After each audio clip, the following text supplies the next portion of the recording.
friends. We have got about 40 minutes to kill. I'm making a cheesecake. It's freezing in here, so I do have a blanket. But I am coming at you with, and I have a mountain of books just laying on the ground in front of me, with my 2024 end of year book tag. I got the prompts, questions, whatever. I took this from the lovely Larry Reads, and we're just gonna jump right into it. In kind of the same vein as her, I tried to do only 1 or 2 books for each answer, as well as I tried to do a variety of books. There's so many books that I could have included for like half of the answers because they're my favorite books of the year, but I wanted to keep it interesting. I didn't want to just talk about the same book over and over again. But we're gonna pop right in with our first question, which is my most disappointing reads of the year. And I don't have either of these books. One of them I did have, but I gave it to a little free library. And the other one I only read on Kindle and I never owned. These books fell over and just scared the fuck out of me. Woo! The first book, pop up a picture here, and this is How to Sell a Haunted House by Grady Hendrix. I read my first Grady Hendrix, which we're going to talk about for a different prompt, earlier this year, and I loved it. Gave it 4 stars, contemplated giving it 5 stars. Loved it, loved it, loved it. So then I followed that up with How to Sell a Haunted House. I was very excited about it. I love a haunted house story. I think the idea of a creepy haunted puppet is terrifying. It was horrible. It was so boring. Hated that book. I gave it 1 star. And then also a novel love story by Ashley Poston. I had read The 7-Year Slip earlier this year and I thought it was pretty cute. Gave it 4 stars. Was very excited. The concept was like this girl basically drives into a town and it ends up being a town from one of her favorite romance series. Sounds amazing. Sounds great. Sounds right up my alley. It was horrible, and I think that's kind of the general consensus with that book, is the best thing about it was the cover. So there's that. We're gonna move on to something more happy. What is an underdog book you read this year? And for me, that is gonna be My Roommate is a Vampire by Jenna Levine. This book doesn't have the best ratings, but I went into it thinking it's gonna be fine, and I gave it 5 stars and absolutely loved this. We have our main character Cassie. She's down on her luck and needs a place to stay, where she finds a ad for this apartment to live with Frederick. Little does she know he is a vampire, and it's just a super cute, fun story, and I was so pleasantly surprised with this one. Next is, what is the most overhyped book you read this year? This was in my pile of books to get rid of, and that is Powerless by Lauren Roberts. I thought this book was horrible. I gave it 2 stars, and I really kind of want to go back and give it 1 star. Like, it was like, for me, this is a long book, being over 450 pages, and it was just so boring, and there was so much just like copying of the Selection, The Hunger Games, and I think The Red Queen is the other book that people say that this is like essentially plagiarizing. I thought this was horrible. I hated it. I don't recommend. Overhyped. I don't get the hype. No. Next is a book that surprised you. That is The Last Chance Library by Freya Sampson. This is a contemporary fiction novel with like a little sprinkling of romance about our main character, June Jones, and she is a librarian, and her library that she works at is being threatened for it to close down, and she wants nothing to do with that. She wants to work with like the quirky, eclectic characters of the English town to save it. And this book got picked for my TBR by my husband, and I was like, whatever, like it'll be fine, and I sobbed like a baby. So we love. Next is my favorite book couple or couples of the year.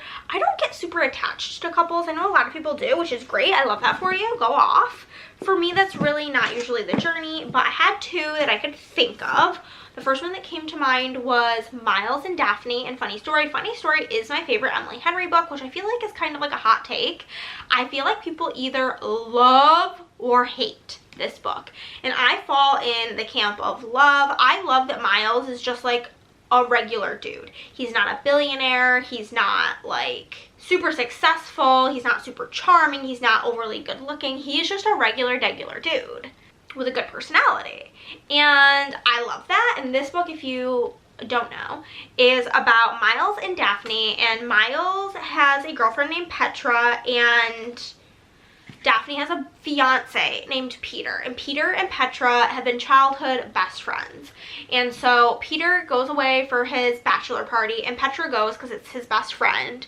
And at the bachelor party, they decide that they're in love with each other and they're going to leave their partners. So he comes back and basically tells Daphne that she has, like, to leave. She's got to move out, whatever.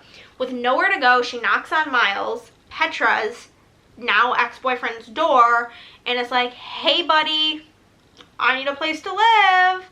And so she moves in with him, and they develop a friendship, which blossoms into a love, and I love this book. And then secondly, we have got Bree and Jacob from Yours Truly by Abby Jimenez. This book is about two doctors, Dr. Brianna Ortiz, or Bree, and then Dr. Jacob Maddox. Dr. Jacob Maddox is new to the hospital, and he and Bree are kind of like fighting it out for the same position. He doesn't even really want the position, but he's kind of being forced to go after it, and then they end up sending each other, they kind of like are like passing notes to each other, and they develop a friendship that way, and then they start hanging out, and you see Jacob's struggles with anxiety, and there's just some quotes in this that live with me forever. There's a quote that's like, when two people choose to be silent, like sit together in silence, they're just choosing to not harm one another. And it just like breaks my heart. I loved their relationship. I love this book. I gave this 5 stars. I gave Part of Your World, the first book in this interconnected standalone, 4 stars, but like after reading this one, I want to like go back and give Part of Your World 3 stars. That's how much, like, this feels like more than 1 star better than Part of Your World. And I've heard Just for the Summer is even better. So I'm thrilled to read that. Next is my favorite main character of the year. This is a recent read. This is A December to Remember by Jenny Bayless, and this book is about 3 sisters, Maggie, Simone, and Star, and I love all of them. I hated Simone in the beginning, but I, as a sister who loves her sister, love a book about sisters, and I really loved Maggie. She is the oldest sister, and a lot of the sentiments and the ways she thinks and feels about things were things I could really relate to as being the older sister, and like her parents were divorced, and a lot of the things in this and her personality really hit home for me, like feeling responsible for everybody and having to take care of her sisters and be there for her sisters even when she's falling apart. So I absolutely loved Maggie, and then I loved Star, the like kooky, crazy youngest sister, and Simone, the kind of like brooding middle sister. It was great. I loved all of the girls in this, and they were just very like impactful main characters.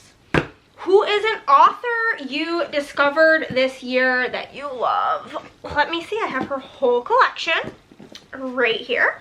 That is Rebecca Searle. I love her. I love her books. I love these 2 more. I think these 2 were 4 stars and these 2 were 5 stars. So I love her. I love her books. All of her books involve magical realism, and she is an auto-buy author for me at this point. Anything this bitch comes out with, I will buy. She's currently, I think, having a baby, so I don't know if she will be coming out with anything next year, but a girl can hope and dream because I love her. And this will not be the last time we see these books.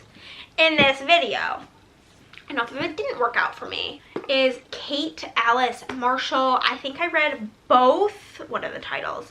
No One Can Know and What Lies in the Woods by them this year, and I still have What Lies in the Woods. I should probably get rid of it. I did not like either of them, and I don't really like Megan Miranda's books. Both of those authors are just like kind of like a no for me. I just don't think that their writing jives with me personally. What is the happiest book you read this year? I'm gonna go with The Paradise Problem by Christina Lauren, because first off, just look at it. It looks happy. This book is so good. This is about Anna. She is our main character, and she basically in high school fake married this guy named Liam Weston. She calls him West. And they got like they got real married, but like literally just scammed the housing system in college, and she thought they got divorced. She didn't think they were still married. She's kind of down on her luck when he comes knocking on her door and is like, hey, like, my family thinks like I have like a partner and I need you to go on this.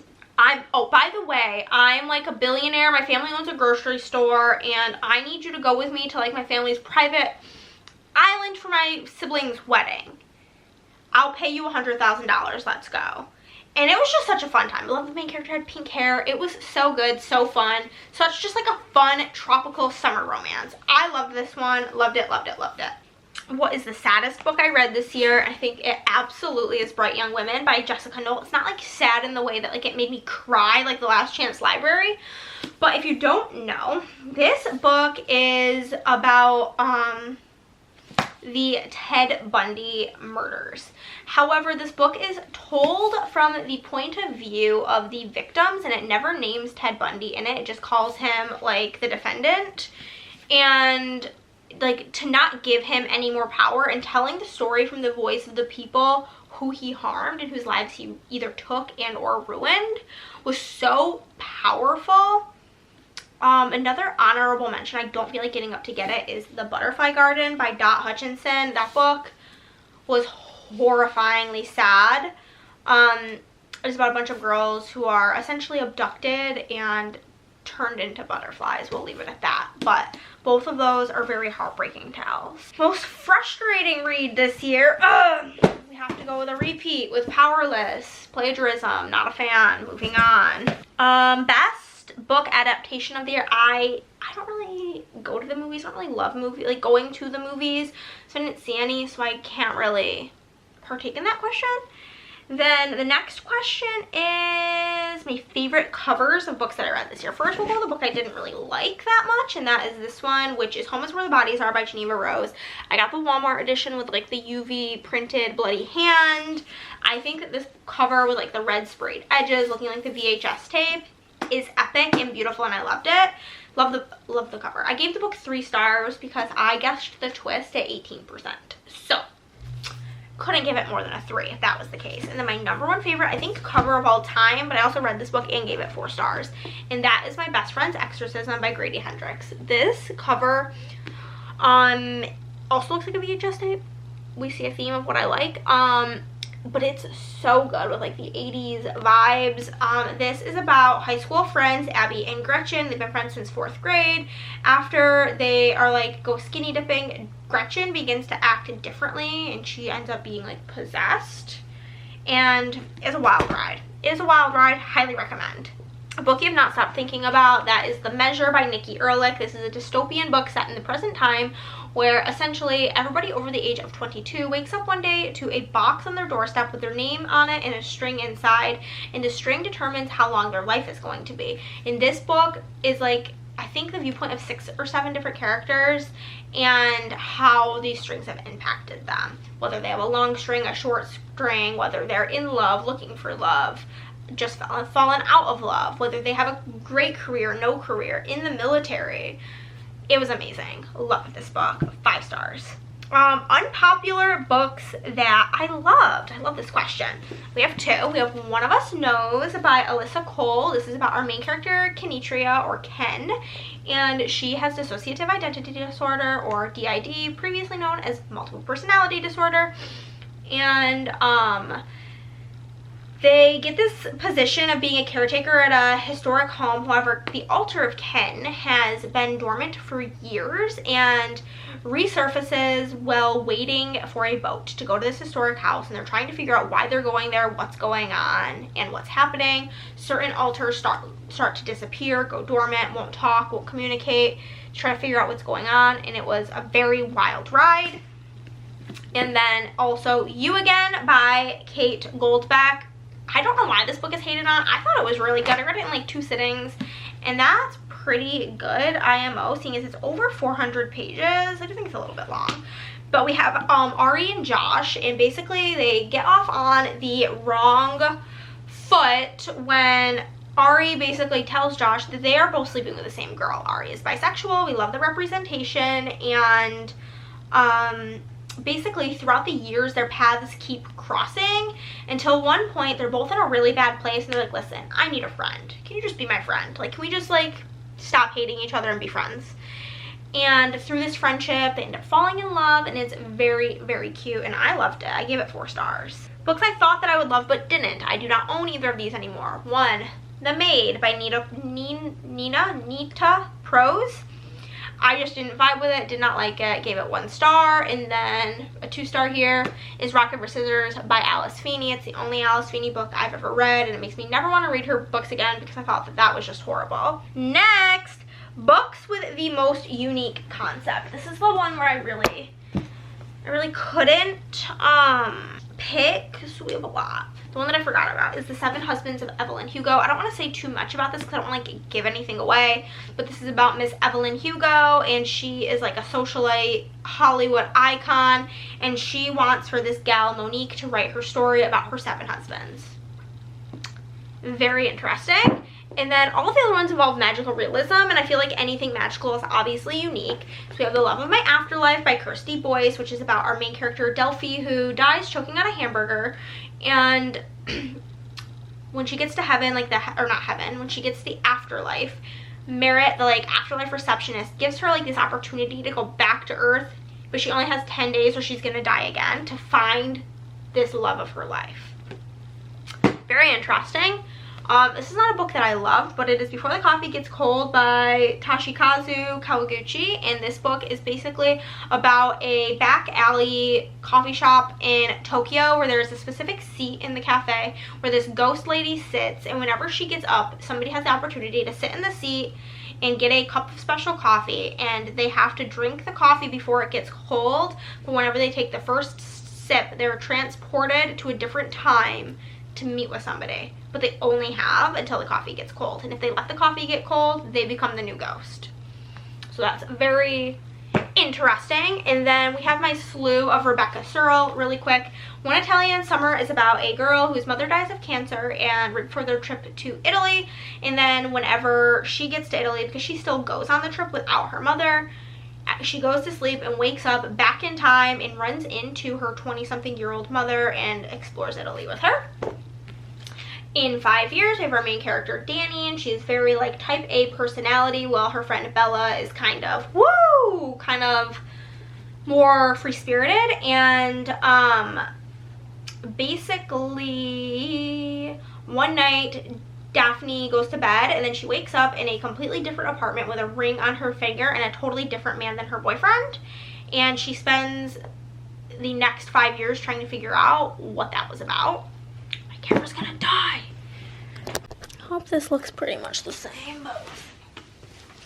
Okay, then we have expiration dates. This is about our main character Daphne, and Daphne basically has this almost like curse on her where whenever she like starts to meets a new guy or dates a new guy, she receives a slip of paper in the mail with nothing but the name and the date, and it's basically who she's gonna date and when they're gonna break up. And it's about her trying to like break that curse, because one day she gets, or trying to like figure out like what's going on with it, because she one day gets a letter or note and it just has a name with no expiration date. And then the dinner list, the concept of this is like, basically at one point in your life, everybody's been asked at some point in their life, if you could have dinner with 5 people that are alive, who would it be? Well, our main character Sabrina arrives to her 30th birthday party, and those 5 people are sitting there for dinner. Why? You will find out. All very unique concepts. Next, we're gonna go with what is a book that I read this year that I would reread. I don't need to say anything more. My reading goal, reflection on it. My goal this year was to read, I think, 100 books. And I'm currently, it's Christmas Eve when I'm filming this. I read 159 books. 29 of those were children's books, so. But regardless, I hit my goal. And I think my next year's goal is going to be to read 125 books. A book that I wish I would have gotten to this year. I don't really have like a particular book I wish that I would have gotten to. I just wish I would have gotten to more books.